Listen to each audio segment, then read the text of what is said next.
everyone. Welcome to Studio E. Thanks for coming today.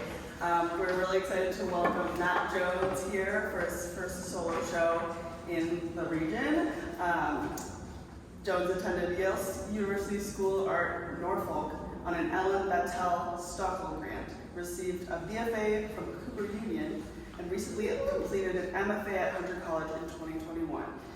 In 2007, he founded Puppy American, a small independent press which publishes artist books, zines, poetry, and organizes exhibitions focusing on collaboration. He lives and works in New York. Facilitating the conversation with Matt today is Erin Schaffkind. Erin is an artist, writer, and educator in Seattle, Washington. Erin has been in Seattle since the late 1990s. She's written about art for multiple publications and galleries. She holds a BA in studio art, a teaching certificate in K-12 art education, and an MFA in visual art. Let's give them a round of applause.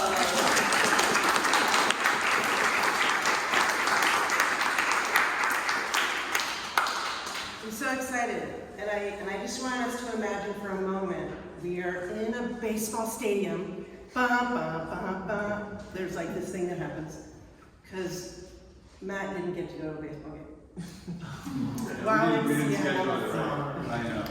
So we are kind of like the point of the diamond, if you can imagine. Okay, and then I'm gonna drop that for now. Where did it die? Thank you just for imagining that with me. Really glad to be here, and thanks Donna for hosting this. In advance of the visit, tell us about the title and about the visit. About the visit. I have a list of titles that come from poetry that I never show anybody that I write. And similar to how we found like my daughter's name, we read through all the potentials and they're all terrible, and then one just always hits. And so in advance, I got really intense no's from my partner for everything. And then, in advance of the visit sounds good. So then we had to figure out what that meant. And I had sent it to Donna before. I had to figure out what it meant. And I feel like the paintings preceded me getting here. And like sort of like established their presence, and they were in advance of my visit. And it always works out really nicely with titles that way. I've had like 100% success rate with titles being predicted and lovely. Excellent. We got to have a mini visit before this last night, and so a mini visit? Mini. It was very long. It was really long. Actually, this is the mini visit. Yeah, this is like the recap mini visit. But that was one question I didn't get to go through. So if more in terms of that advancement as it comes up, we'll see. Tell us about the stumps, circles and circles. What do you want to know about them? Everything. Everything. Well, when I was in grad school, not too long ago, trying to like reformulate my whole practice and kind of get back to the basics of who I was as an artist. The pandemic hit. I had no studio because you weren't allowed to go anywhere. If you rented, it's like the school was closed. If you went to rent a space, you didn't know if it would stay open, and then you'd just be throwing money away. So my partner and I just hunkered down in our apartment, and I started doing these colored pencil drawings on Stonehenge paper, which is the same paper that the Sumi ink drawings are on in the show.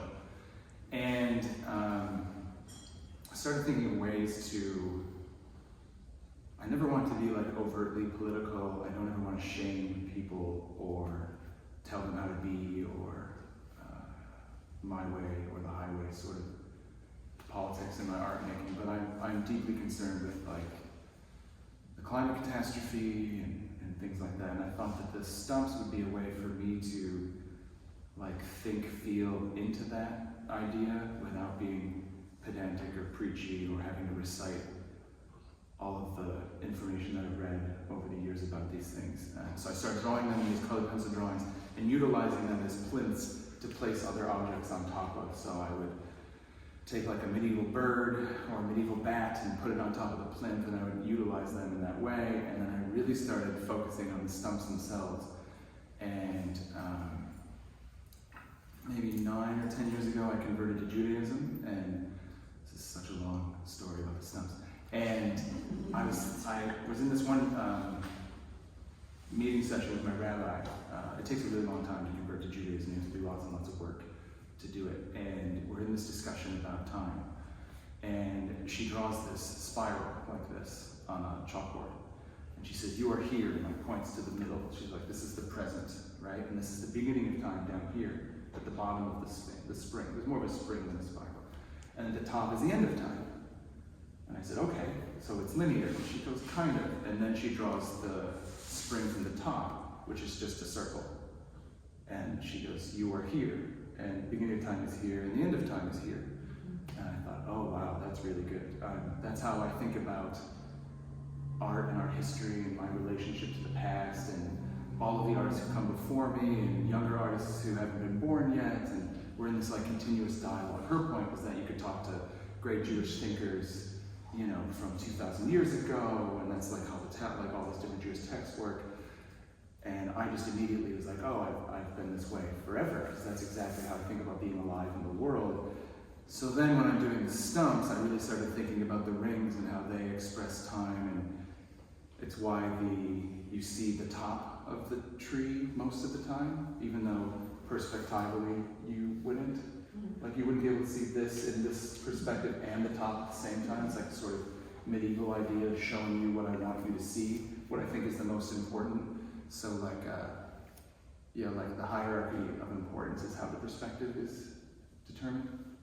And I started really thinking about, there's a bunch of books back there that are about trees that I highly recommend everybody buy and read, because it's fascinating. So you learn how the trees dictate time, or like express time in their rings, and it's just all fascinating. So the tree stumps end up becoming the symbol for all of these different things that allow me to think into all of these different things and express my like deep gratitude towards all artists and philosophers and thinkers and lay people and everyone throughout all time.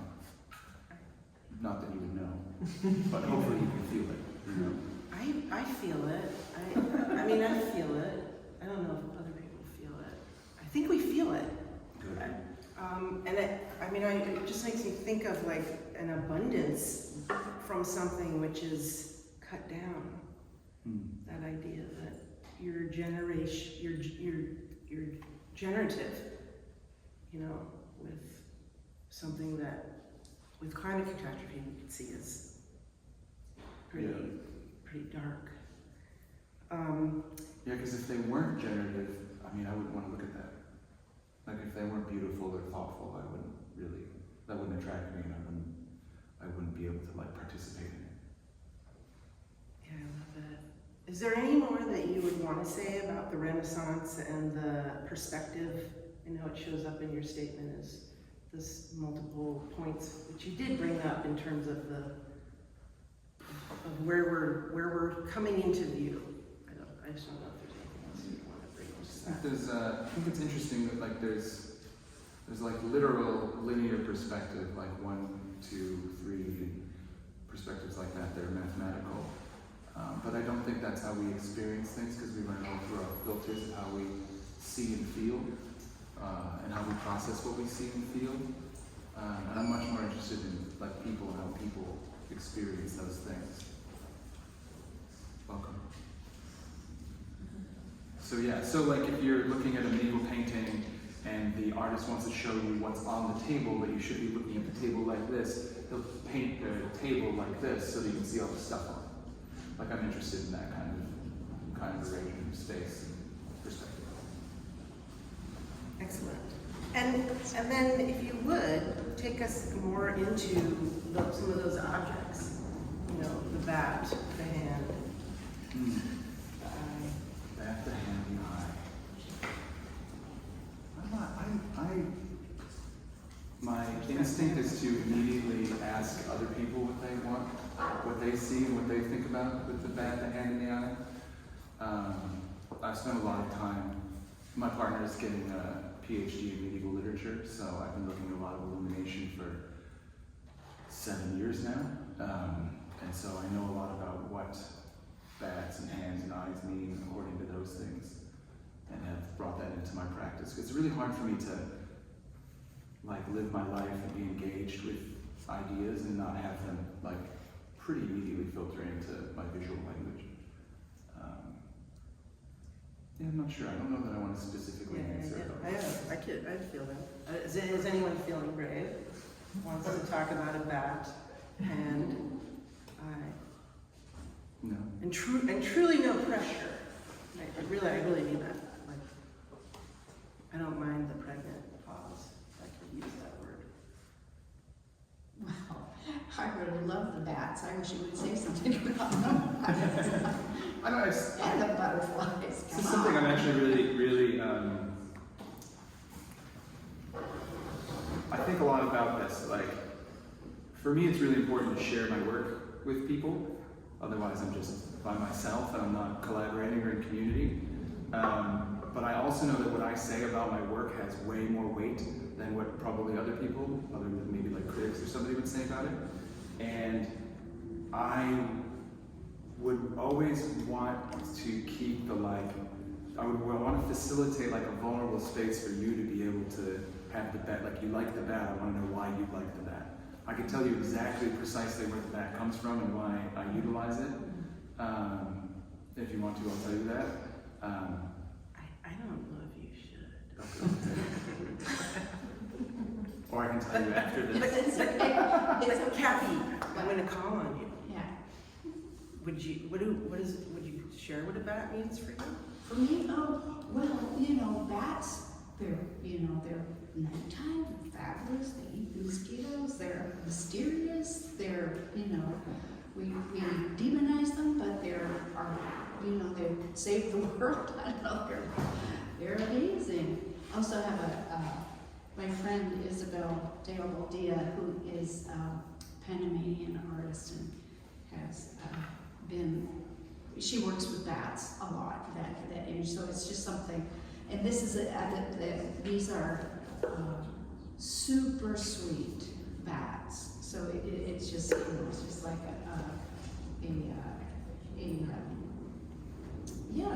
just a loving view of the bats.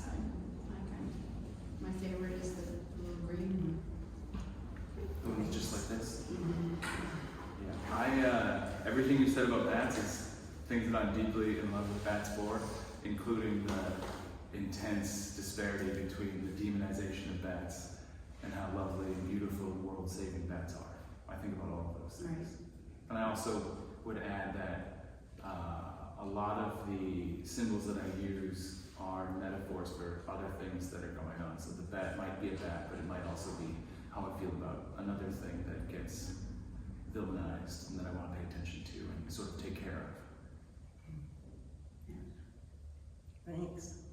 That was great. We knew we were gonna and for those who came in a little later, I did reference the idea of a sports event, a baseball game. But that's what I think, that we're all in this playing space. So thank you. Okay. We talked last night about stories and folk tales. Tell us how they play a role. I talked to Kate about this yesterday. I think, and maybe this gets to something you might ask later also, that, right, like I said, I make the work and then I like to share the work, because if I don't do that, I'm not collaborating, I'm not in community. And it's really important for me to be collaborating and to be in community. I think that's obviously what folktales do too. They're a way for us to work through trauma, to protect each other, to engage each other, to make banal things magical, to celebrate life, and to encourage people to participate, both as the person who is telling the folktale and the people who are listening to or reading the folktale. So everybody's implicated, so everybody gets to participate, and then they're building this new thing, right? Like this work in my studio is one thing, and then when it travels across the country and comes here, it's another thing, and then when it's on the wall, it's another thing, and then when y'all show up, it's now this new thing, and that's like the ultimate thing that I want, is for it to be this new thing that didn't exist. It couldn't exist without all these people. It couldn't exist without Donna's gallery and Donna's support. And I just think like that's the absolute magical part of art for me. It's the magical part about folklore and folk tales. It's like everybody participating in some generative, creative thing. Yeah, thanks. Thanks for doing it. It brings me back to what a story can do in terms of our like tension, like bringing up the tension, but also the vulnerability. And I'm then thinking about the bats and even hanging upside down and that fragility. It's worth looking up bats in medieval illumination and what they more often than not symbolize. It's pretty fascinating and unexpected. It's really cool. Right, that's one of our Homework. assignments. Because we're not going to be given the answer. But maybe talking to you after the talk. Yes. Okay, in an old interview, I want to highly recommend these old interviews. I would like to highly unrecommend all of them. There's nuggets. You talked about, this is a context about 9 years ago, pre-graduate school. I was never going to go to graduate school. I thought going to graduate school was stupid. That changed. Yeah. Oh, and that was another thing that came up in the folktales was transformation. That I don't know if you said that word this time. This time I didn't. So there's more of that, how we're transforming as we're going through life, through time, through the spiral. You said, I quote, anytime you choose any discipline, you become responsible for everything that came before you. You spoke about ancestors and lineages. Will you share more about that? Yes, I've had, I think, 3 conversations since coming here about this idea. Very specific with you because you read the old interview when I said it precisely. But I think that any time you do something or you're engaged in something, like a practice of making specifically, because that's the world that I am in most of the time. When I say you're responsible for, I don't mean it like a burden, I mean it like a joyous thing. Like all of these other people throughout time have also been engaged in making things. And back to the like spring being flattened, because of books and museums and now social media and the internet, you have access to any of it basically anytime you want to. For me, I feel very responsible to know as much about that as possible. When I don't know something, I need to like look it up immediately because something I did triggered something in someone's mind and heart to then have the courage to say something back to me, and then I have to take that seriously and then go, I can't just reject it and be like, oh no, it's not Picasso, he's a bad person, there's no way that would ever have, but everything's complicated and layered, and I would always take anything anybody said seriously. I think it is one's responsibility, in my opinion, to really get into your discipline. Not just like who made what, but materially, like how did this person work with oil paint? What were the mediums they were using? If oil paint's your thing, if oil paint's not your thing, whatever it is, there are craftspeople across time that have done amazing, fascinating things, and you don't have to reinvent your discipline every time you go to do something. You can build off of everything that everybody else has already done, because we're all participating together with basically the same goal, right? Yeah, tell us about the goal. I think the goal would be bringing about a better world. Can it be that intense? Yeah, so I'm curious about when Rabbi had the conversation about, okay, you're here. I'm not quite sure where she said you were. I had the spiral going up, right, getting bigger. And then end times was a circle at the top. It was like a point at the end of the circle, right? Oh, at the end of the Since spiral. Judaism- It's a spiral, right? It's a... Well, even if you have a spring, Yeah. spring has a beginning where the spring starts. It might all be the Yes, same yes, size, same circle, and then it stops at some point too. So Yeah, it might be- yeah, and you're somewhere in the middle, right? And so you are also then communicating with some future artists. You know, if it's sold this way, it should be sold the other way also. Agreed, 100%. Yeah. So Because you're just what you were saying, pointed in that direction. right, because like Aaron and I were talking about last night. What did I ask you? I said something about it had to do with what happens when you die, but it was like about how you're in this moment. How do you have access to future things if you're not here anymore? How do they? And it's the exact same thing because it's flattened. All of these people who come after you now have access to you. So it's not that you're almost like a force ghost that they can like access at any time, right? We know force ghost Star Wars. Yeah, Dave liked that one. And it's not that you participate as a living, breathing being. You said force ghost? Yeah. Yeah. You know, right? Yeah. Obi-Wan Kenobi comes Yeah, back yeah, after he's yeah. dead. I can imagine Yoda and Obi-Wan and Darth Vader. Well, and he doesn't act. Right. Don't get into Yeah, Star Wars, right. it's too much. And I felt really responsible for knowing everything about Star Wars also, but that's a different conversation. But I didn't really think about it yet. I just hadn't gotten to the thought of it until we had that conversation last night, that the way that you don't live forever, like we know that it's finite, and then there are other beliefs about that, but the thing we know for a fact is that it's finite. But the way that someone would access you is through what you've built and created in the communities that you've built and created throughout your life. And so future people have access to your existence that way. And that's actually, I think, like an incredibly fortunate thing. I think that's great. So I think that's it. Like I can't talk to future people, but I am talking to future people right now. Right? Does that make sense? Yeah, you can talk to future people. Yeah. Yeah. That's what we're speaking. Yeah, right. What else you got?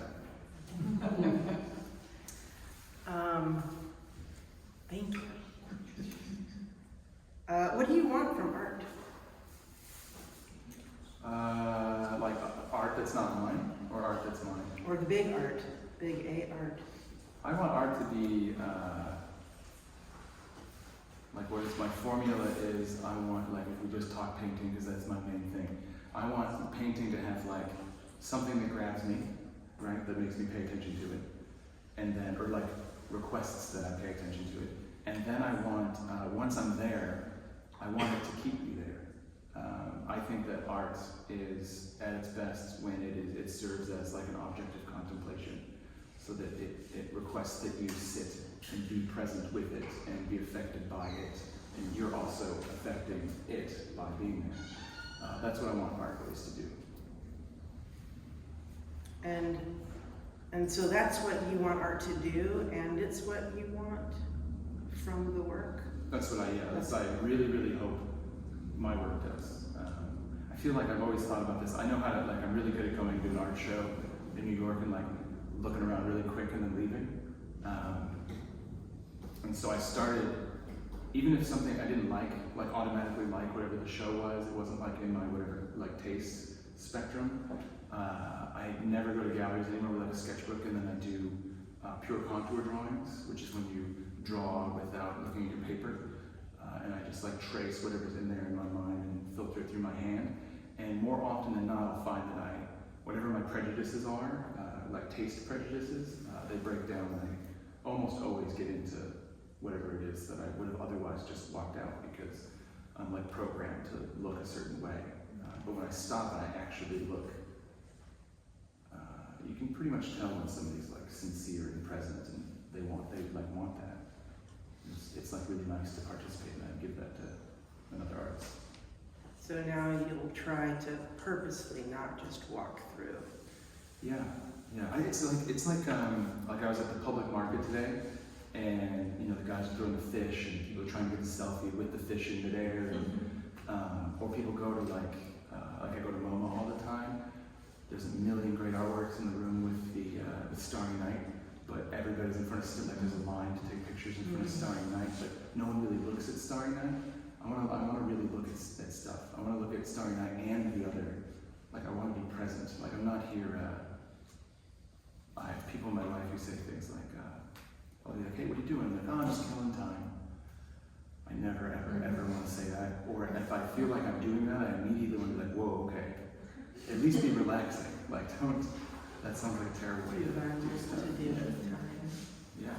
Like, I want to be as present as I possibly can in any part of my life that I'm in. I wanted, before I ask like one of the last questions, and I'm occasionally just looking at Matt's watch to not pull out my phone. I love that you're wearing an analog watch. How many people in the room have on an analog watch? That's great. It's like we didn't get to talk about the analog digital, and we don't need to unless you want to. But when you mentioned your lineages, are there artists? Are there books? Are there words? Even music? Anything that's present now? Most important. Poetry is really, really present now. I recently got into the work of this poet Matthew Zapruder.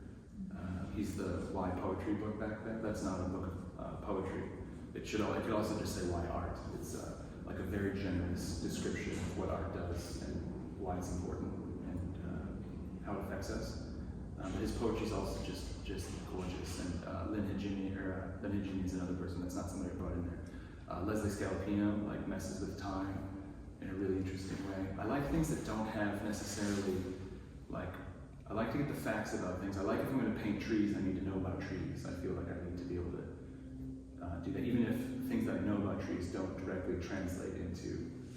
I mean, technically, the heartwood should always be big and all the rings should get smaller. But I'm not super interested in that, other than that's a fact of real life and that is interesting. But in my paintings, it's not so interesting. I like reading poetry because it does, really good poetry does to my brain what really good painting does to my brain. Like, it creates a different space where I can think differently, and I'm taken out of like Western secular Christian capitalist time, and I'm in like this like non-that time. Which is a thing that I just absolutely cherish. It's the best. Yeah, maybe it's seeding time instead of the opposite. I always say, growing time. My partner teaches too, and I'm always saying to him that,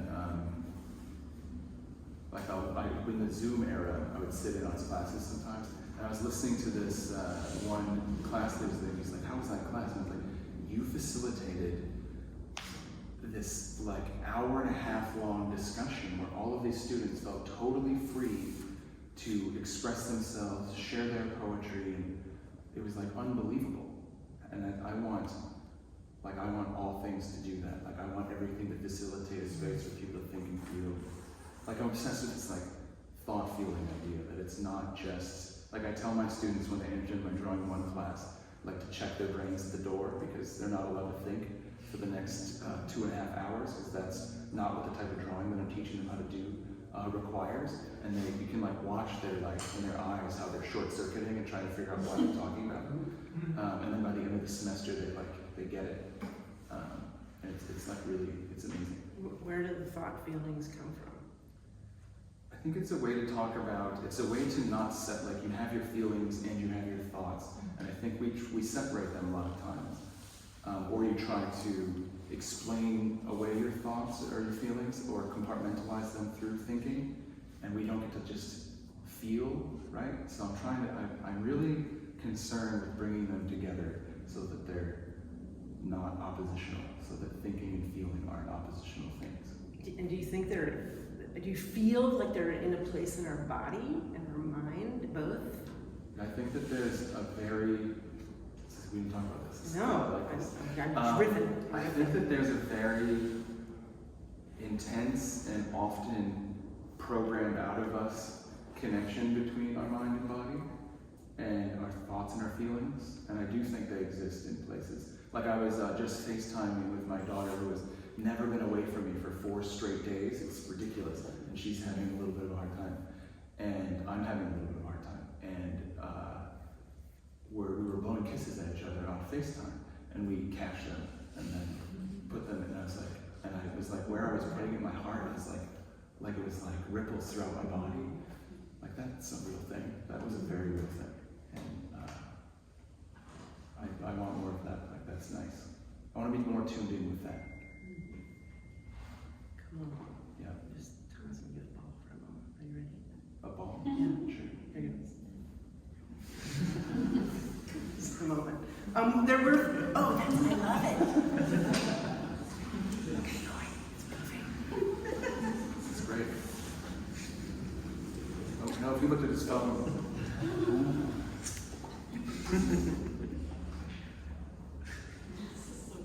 It got bigger. Now you turned it into a sports show. The Mariners were just in town.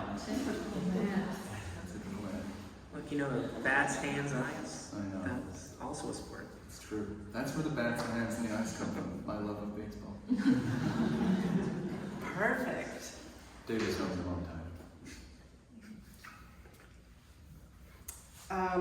Do you want to talk about materials, mediums? Do you want to talk about it? I don't Do know. people want to hear about materials and mediums? What do you want to hear Give about? us some Yes, nods. question. One question I had was looks like there's underlying texture in some of the paintings, like the one on that wall there. I think the small tree rings next to the butterfly looks like another butterfly on the painting, sort of. So maybe just painted over one. But just wondering about your technique. I mean, this has a ton of texture, but it looks like it's in the medium itself. So are you just painting over old paintings in this present, or are you building up your surface to have that kind of texture? Sometimes it's all of that. A lot of times I paint something and it would be too painful to destroy it, you know, because the thing that I painted is like I'm deeply emotionally connected to the thing, but I don't want to get rid of it, but I also don't want to show it, but I don't make anything that I don't really permit people to show or see, so I still want it there. And almost always that's the reason for texture, is that there's some like deeply important personal historical thing that I didn't feel comfortable adding into my practice yet, but I also didn't want it to go away. I still wanted to like give it life inside of this thing. So yeah. There was a very strange butterfly under the tree that I wasn't, it actually there's some, I don't know if they're up in the back, there's other small butterflies that have like really thick paint that were like really radical for me to make. Like I felt like I was doing very strange things. And the painting under that one had to happen so I could get to those, but that painting couldn't be for, you know, whatever painter reason that I had. Sometimes like this one was going to be covered in bottle caps, and so I had glued all these bottle caps on, and it hung around for like if you look, this one has a different side because it's a different type of canvas than the other ones that are the same size, because it's been hanging out with me for like 6 years. But once I got into doing the trees in this way, I had one more that I had to do, so I like furiously scraped all the bottle caps off, and but I didn't have any more canvases, and I needed to get this idea out and express this idea like right at that moment. So it had to like tackle a different kind of textured surface, just due to the necessity of the moment. I love that. In a way, then the paintings are also in the spiral with one another. That's really, I mean, and I can imagine that spiral in like going, you know, inverting. Yeah. Any other questions? Yeah. With the spiral in the beginning of the talk, are you painting the tree stumps like the roots are the start, the leaves are the end, and where you sit is where The the stump present. is cut, and that's what you're painting? Like, is that you? I'll tell you something. That's amazing. I love it. It's immediately going in my statement. A good friend of mine. That sounds It sounded, no, it just sounded great. I'm a living chat GPT. Thank you. I prefer you to actual ChatGPT. I have a friend who's It's intelligence though, not artificial. I just Right. I had a thought there, but I think we'll save that. I have a friend who, like, when you become a dad, you now have all these other dads that you talk to that you would have no other reason to talk to. And so I'm talking to this one dad, and he's interested that I'm an artist. He has no relationship to art at all. He like works for the city housing department or something. And he takes me seriously, and he goes on my website and he looks at my paintings, and then I get this random text like 5 days later. This also happens with toddlers. You'll be like in a conversation, and like my kid will ask me a question. I'll answer it like short and not too elaborately because it's just too much, right? It's not appropriate. And then like, 6 days, 10 days later, I'll get a follow-up question to whatever that subject was. And so yeah, like 5 days later, he goes, "Did having a kid affect how you made work?" And I was like, "Probably, I don't know. What do you think?" He's like, "Well, it looks like all of your paintings are painted from like 2 feet off the ground. Like you're 2 feet off the ground. But you're you gotta be 6 foot. I go, I'm 6'1". And then I was like, "Oh no, yes." I'm like, why didn't I know that? I thought like my kid's hand shows up in a painting back there. Like I thought that's how that was affecting my work, was physically with like the body of the child and things like that. That it drastically shifted my perspective and how I looked at my work. So great question. I'll probably say yes in a couple of days when I have time to think about it. Yes. Thank God it's recorded. Jess. Yours is named Jess. Yes, Jess. Yeah. We were just texting that yesterday. Yesterday.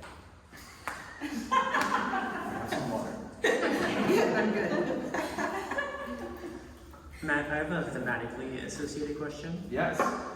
David, what is it? Is the presentation of the stumps mostly a perspective choice, or is the choice also around the destructive nature of how one gets to see a stump like this? Because fundamentally, when you see a stump like this, it's a human cutting, right? It didn't fall down, otherwise it'd be much No, I thought chunkier. about that. I have in some drawings. I have like a more like I don't know why, but it's always birch trees. I always have birch trees breaking. Maybe there's one here that is a birch tree that's broken. No, but yeah, the fact that humans do it is important. That's a clear cut. It's also like trees aren't round or like squarish with rounded corners, right? They're always like we took a great hike. Where did we hike yesterday, Donna? North Bend. North Bend. And none of the stumps were like, wow, they're all like, but I think about, because they're paintings, I think about fitting them into the painting more than I think about what an actual tree is. But my drawings in nature of trees will look like the tree, they just don't translate that way. But yeah, the fact that people cut them is usually super important. I grew up with a lot of birch trees though, and they were always breaking, so I think it's just, birch trees are permanently breaking in my mind on their own accord. Good question. There's a question. Yes. I was wondering about the structure and compositions, specifically of the stump ones. Where, so like, do you do preliminary drawings where you work out the structure? You know what the composition is going to be, or the feeling? And if so, where do you find the biggest sense of discovery as a painter while you're painting the painting? Like, how much pre-notion do you have of what the final image is going to be? And yeah, so where do you find the discovery for yourself? And do you have like the different, this is shiny, this is matte, and like playing matte. Is it oil or acrylic? What's the shiny matte? So 3 questions. Yeah, 3. What's the prep before the painting? What's Yeah, the the, discovery prep is like one question, because like depending on, I don't know how you prep, and if you're like, oh, I just start painting, there's no drawings, it's all discovery, you know? no, okay, so to answer that part, and then remind me of the other part, because my The brain match is- finding. Right. Well, remind me after this, because I'll go down some pathway that who knows where we'll go. I have multiple jobs, and I'm not like I just go into my studio every morning at 9 a.m. with a coffee and start, you know, that's almost never my day. So I do 99% of my work in my sketchbooks. I have who knows how many of them.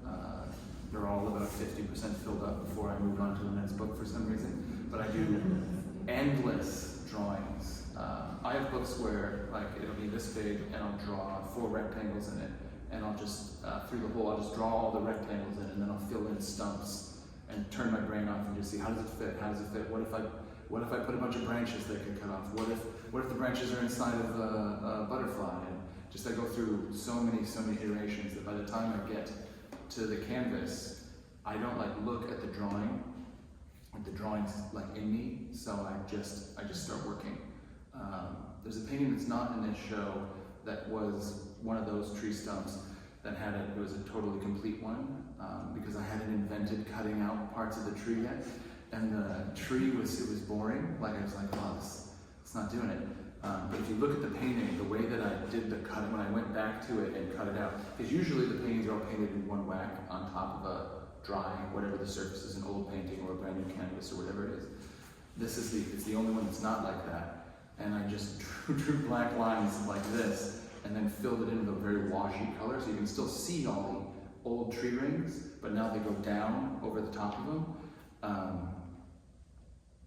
And that's, I think, why painting is so exciting for me, and I'm not just a drawer all the time, is that it allows for a new type of discovery to happen each time, because you are dragging this mud with like hairs on a stick across the surface, and there's like all these like random things that happen that you don't super have control over because of whatever surface you chose, whatever, you know, maybe I dip the stand oil jar over into the thing and I'm working off something on the floor because I don't want to waste the stand oil, so my normal painting medium isn't there, which is probably why some of it's matte and some of it's shiny, because there wasn't the right stand Gamsol combo or something like that. But painting is a space, I mean, a lot of it is about like tuning out so I can tune in, you know, and the way that paint facilitates that probably better than any other medium that I personally could use. I think your job as an artist is to always use the medium that best serves your idea. But I think paint almost always best serves my idea, because that's like what I was made to do, I think. What was your other question? What was your other question? My other question was the matte versus the shiny, which is in this one, the one behind you. Oh, you did. And so Usually it's in the moment, a result of some manic thing that happened in the studio where a medium got nixed and I made a very quick decision to change something. So it's intentional in the sense that I set up my studio a certain way to allow certain things to happen. Yeah. But it's not intentional in the sense that I need this part to be matte and I need this part to be glossy. I need like accidents to be able to happen and to get like jazzed about them. It's like really, really important to me. I had a teacher in undergrad who said something about, I think it was David True. He said, if you're not fucking up, you're not doing it right, or something like that. And I was like a pretty repressed 18-year-old from Rochester, New York, and I was like, oh, he swore. But it's like, it was really important to hear that, to like have permission to fail. I think that's so important. Yes, Kathy. Speaking of that repressed 18-year-old, Yes. you've been in New York City for more than 25 years. Yeah, I'm not a math scientist, but that sounds right. I have this theory about people who live in concrete cities and their affinity for green. Can you talk about the dominance of green in your work? A Seattle artist who I love named Faye Jones treated me to coming to the show yesterday. And we didn't talk a lot about the show. We talked about like what kind of paper we like to use, and she paints with acrylic, and I don't really paint with acrylic anymore. But we had this nice talk, and then right before she left, she said, "Your green and yellow palette, it really shouldn't work. I don't know how you did it. It's great." And I felt fantastic about that. I mean, I grew up on 7 acres of land with at least 1 acre of forest and hundreds of acres of forest behind my house, and we played in that every day. It's now all housing tracts, which is like a terribly sad thing that relates to the chopping down of trees in my work, I'm sure. I've also been told that green is a terrible color to paint with, that nobody likes green, and I love an underdog, so. Don't listen to Max. Yeah. Don't listen to Max. But I also, I really didn't like green for a super, super long time.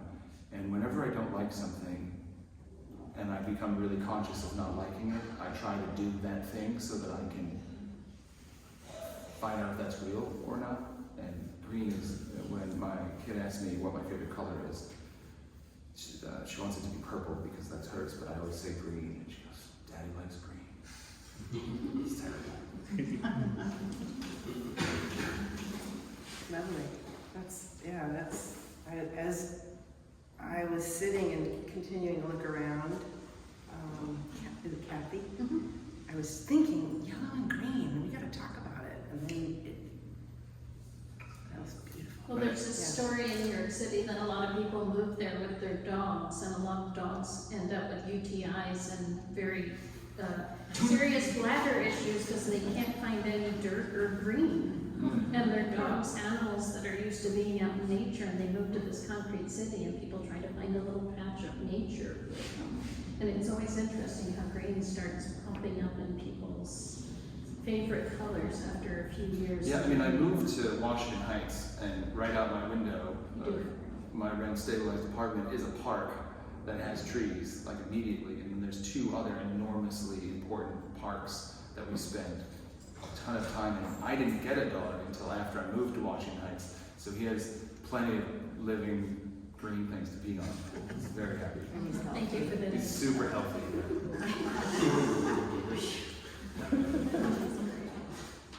He's gonna be bummed out because when I go home, I have to pick him up from the Greyhound sanctuary that he's being babysat at.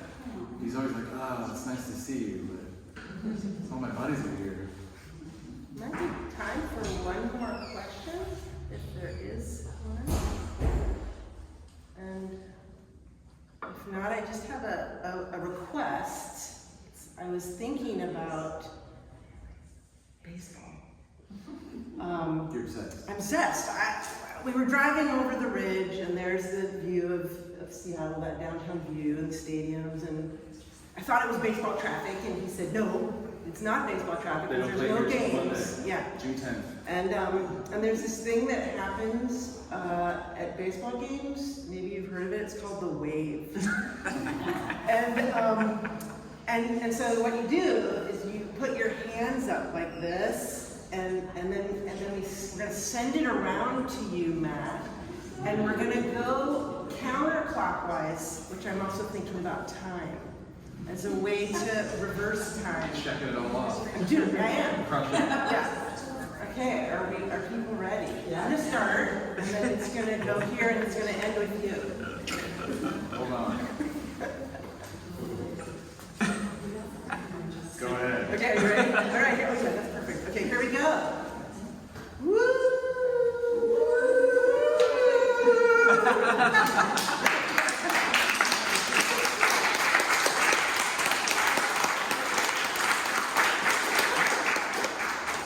Thanks, everyone. Yeah, thanks everybody. Thank you. If you have very specific questions that I didn't want to shout to the group, come at me. I'm ready.